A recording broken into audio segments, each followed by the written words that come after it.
Chers frères, sur ce que vous avez dit que j'ai dit, le problème que j'ai avec ceux qui disent ce que j'ai dit, c'est que quand ils disent ce que j'ai dit, ils disent pas exactement ce que j'ai dit.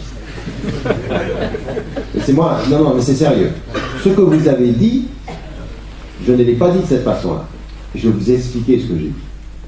Pourquoi? Pour pas que vous compreniez mal ce que j'ai dit. Jamais vous ne trouverez dans mon propos, ou alors il faut me le trouver de ma main, que la laïcité, c'était la charia. J'ai jamais dit ça. Par contre, ce que j'ai dit que quand je vis dans la laïcité en France, par exemple, ou dans n'importe quel pays européen, et qu'il y a dans ce pays une loi qui dit par exemple que vous et moi, ou n'importe quel citoyen français, doit être traité égalitairement devant la loi. Oui, quand il y a cette loi. Eh bien, ça c'est ma charia. Pourquoi? Parce que le principe énoncé par le système, sur ce point-là, est en accord avec le principe qui vient de ma compréhension de la loi. Ce n'est pas tout à fait la même chose de ce que vous avez dit.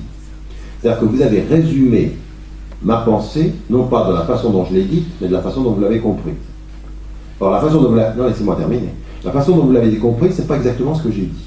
Ce que j'ai dit, c'est que quand les principes sont les mêmes, quel que soit le système qui produit le principe est en accord avec mon islam. Ça, c'est un. Bah, les principes sont différents. Non, 2 secondes. Non, c'est pas un débat qu'on fait. Question-réponse, s'il te plaît. Alors moi, j'ai répondu.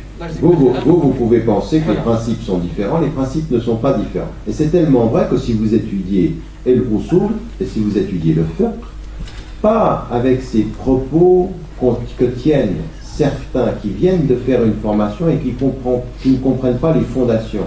Ils comprennent le produit, mais ils ne comprennent pas la racine. Parce que quand on fait du travail islamique, et moi, encore une fois, j'aimerais vous dire une chose, je ne suis pas en train de vous parler comme si je venais de tomber avec une pomme dans la main de la charia et puis j'en parle. C'est une vraie étude. Et c'est effectivement des années d'études.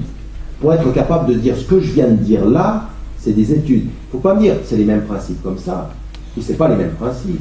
Il faut venir avec quelque chose qui soit fondé dans une tradition légale islamique. Et la tradition légale islamique que vous ne connaissez peut-être pas suffisamment, ou ceux qui sont autour de vous pas suffisamment, qu'est-ce qu'elle dit? Elle dit de tous ces savants, au premier des rangs desquels, le premier qui est synthétisé les éléments de Usul al-Fiqh, comme Ash-Shafi'i, mais également les premiers qui aient déterminé les écoles, comme Malik ibn Anas, comme Abu Hanifa, comme Shafi'i et comme Ibn Hanbal, je viens de vous les dire dans l'ordre chronologique, ces savants-là, quand ils parlent des principes, qu'est-ce qu'ils disent? Ils disent une chose qui est importante. Ils disent que ce qui va déterminer le bien et les principes, c'est ce que l'on comprend de 2 choses. Qu'est-ce que dit l'islam du point de vue de l'hukm et dans quelle mesure on détermine la protection de maslahat al-nas. Oui?